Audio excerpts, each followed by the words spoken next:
Hey everybody, Evan here, and this review is on 1 Hour Photo.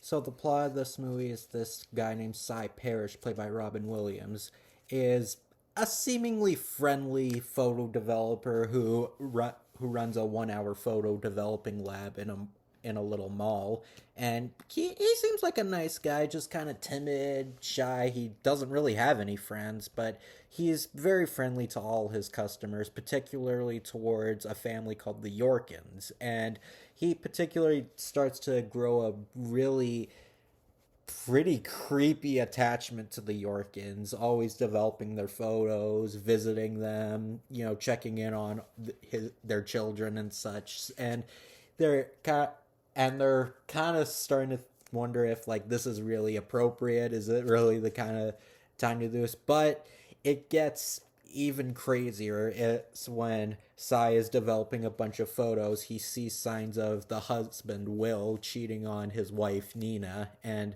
he he starts to try and fix all this, and basically starts a whole thing towards their family of trying to break them apart because of the whole affair incident. So the family decides to see what they can to do to stop Psy, or see if he's actually right, and see where it leads their family. You know what? I'm gonna be dead honest. This is my favorite Robin Williams movie. I know it. Usually, you hear all the ones like mostly the comedies, and like I get it. He is in a lot of good comedies. Like when someone asks your favorite Robin Williams movie, they would usually say like Mrs. Doubtfire, Good Morning Vietnam, or even a few draws, maybe Good Will Hunting. But I think this is his best movie. Like bar none, I really liked this movie. And yeah, I know you're thinking this doesn't sound really like a film Robin Williams would do, and that's what makes it good.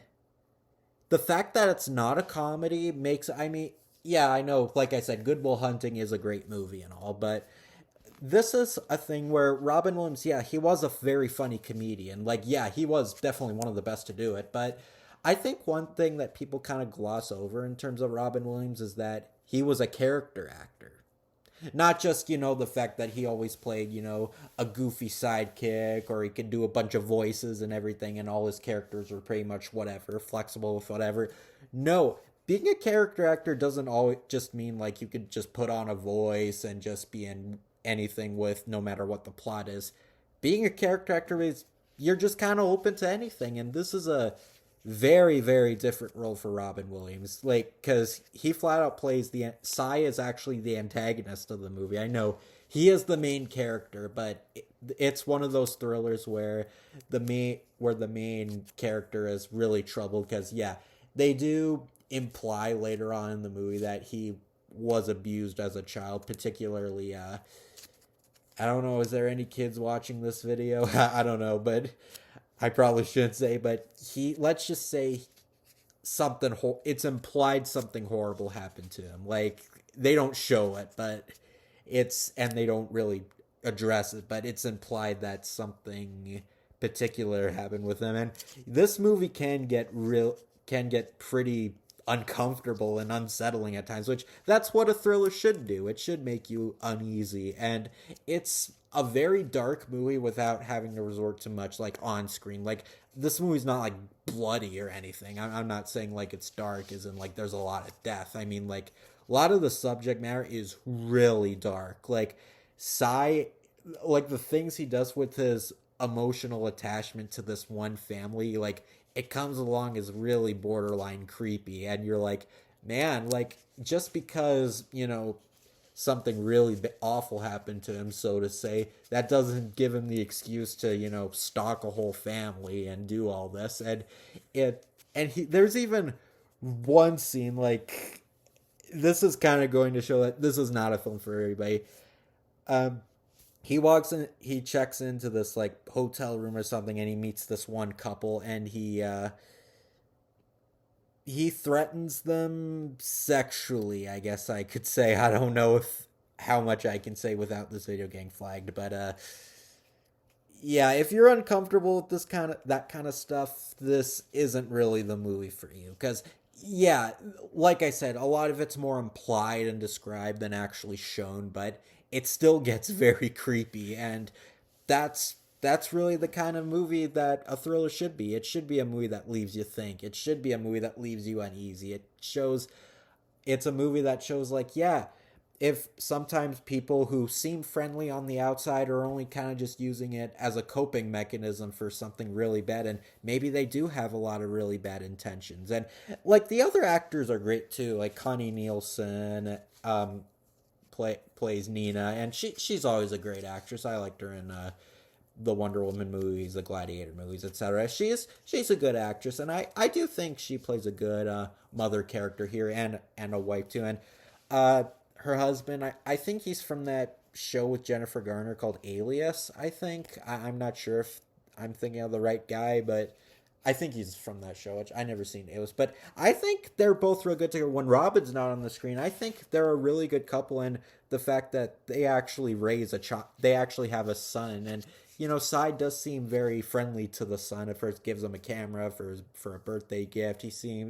They seem like he's going to be a good family friend, but he's got some really, really bad intentions, and a lot of the situations he gets into, yeah, it really is teaching the audience that just because you suffered trauma at a childhood at your during your childhood, or something really bad happened to you, yes, that is horrible, but there's better, healthier ways to do it, like stalking a family and threatening them, and assault. Like that's not cool. So it really shows that just because someone's troubled, that doesn't mean they should always you should always go seek help to them. Like, you should tell them to seek professional help. Like, don't just comfort someone, because you never know what they have up their sleeve. So this is a really dark movie. Like I said, not in terms of like, it's not bloody or thing. I mean, like, yeah, other than like one hallucination, there's like a hallucination scene where like blood shoots at someone's eyes, but like it's not like that kind of dark. Like, but like kind of like Oppenheimer, it's just one scene and it doesn't really go anywhere. It's more so the subject matter and what the characters go through that's dark. It's not so like it's bloody and it has a lot of death, but it's a really good, effective thriller. If you want to see Robin Williams in a very different kind of role, I think this is a really good film to check out. It was interesting seeing him play an antagonist role this time. I mean, yeah, I guess there was like Death to Smoochie, but Death to Smoochie was a comedy. Like, obviously, Rainbow Randolph wasn't like he wasn't psychotic, and he didn't have like really disturbed, messed up mentalities. No, like Death to Smoochie was just a silly Robin Williams movie that was kind of just like a satire of the dark side of kids TV. This is like a flat out dark movie, and there's not a lot of action. Like I said, it's more about the suspense and the thrills, but the suspense and thrills are really chilling, and with some really great acting, it really sells it. And it's directed very well. I think like it's kind of not really noir-esque. Like, it's not stylized, but it does have that feel of like a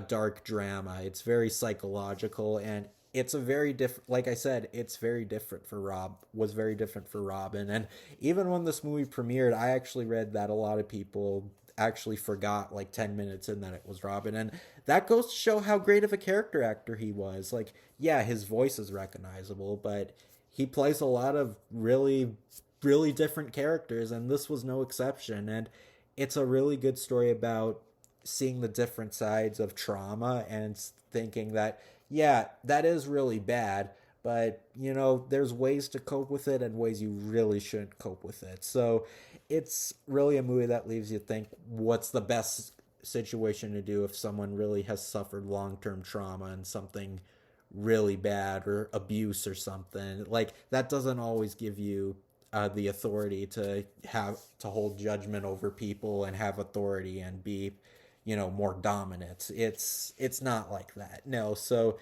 yeah, this is a pretty dark movie, and it really does leave you thinking about how really bad a lot of people turn out due to something that they must have experienced that scarred them. And it doesn't start out like that. It's more so like a weird, chilling film, but then it turns out really dark. So it's not a movie for everybody. Like, if you couldn't get through this movie, like I could understand. Like it's very dark and it's a very serious movie compared to like other Robin Williams movies. Like Good Will Hunting at least was, good and lighthearted. This movie is messed up and that's why I like it. It shows that Robin was a guy who, even though he loved to make people laugh, sometimes he could stretch himself out and do a movie to make people uncomfortable. And it's a even though it may not show a lot in terms of like action and stuff or like a high kill count, it's a very chilling thriller and I really really recommend checking out. But it's not for everybody. I mean, they don't show like a lot of stuff. Like it's not incredibly explicit or anything. I'm just saying like a lot of the subject matter is probably something not everyone will be comfortable with. So I'd say I do recommend this movie, but like if you don't want to, see a thriller that's mostly about like, about trauma, abuse, tension, or anything like that, this probably isn't the kind of movie for you. But if you really want to see Robin and something really thought provoking and actually be a really effective thriller without, showing too much on screen and more of it's implied, I'd say it's a really strong recommendation. This is, like I said, this has got to be my favorite Robin Williams movie.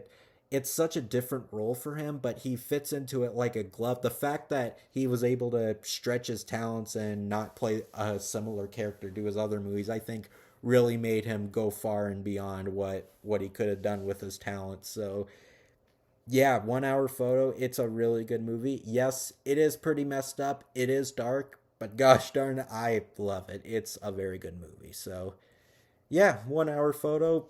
If you haven't seen it, if you can handle it, I mean, like I said, there's nothing graphic in it, but like it's a very dark movie. But if you don't mind a little bit of dark movies, it's a must watch. So yeah, see you guys later.